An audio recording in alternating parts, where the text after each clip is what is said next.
தமிழ் முஸ்லிம் மக்களின் செல்வாக்கை எதிர்க்கட்சித் தலைவர் சஜித் பிரேமதாச இழந்துள்ளதாக தேசிய மக்கள் சக்தி பாராளுமன்ற உறுப்பினர் கிட்னன் செல்வராஜ் தெரிவிக்கின்றார். இரண்டாவது நாடகத்தை அரங்கேற்றி இருக்கின்றார்கள் கம்பம்பிலவின் தலைமையில். சஜித் பிரேமதாச சின்ன பிள்ளை மட்டுமல்ல, செல்ல பிள்ளையும் கூட. அதனால் அந்த செல்லை பிள்ளையை செல்லா காசாக பயன்படுத்துகின்றார்கள்.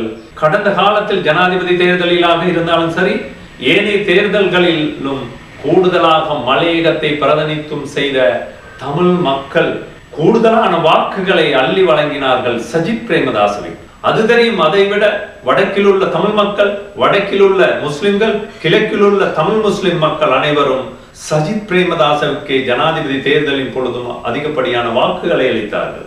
ஆனால் அவ்வாறு தமிழ் மக்களின் வாக்குகளை பெற்றுக்கொண்ட சஜித் பிரேமதாச இன்று எவ்வாறான செயல்பாட்டில் இறங்கி இருக்கின்றார்?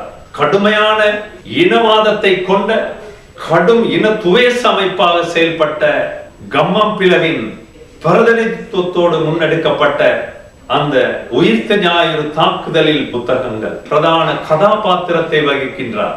அதனால் இன்று தமிழ் மக்கள் மத்தியிலே அவருடைய செல்வாக்கு இழந்திருப்பதை நாங்கள் அவதானிக்க கூடியதாக இருக்கின்றது.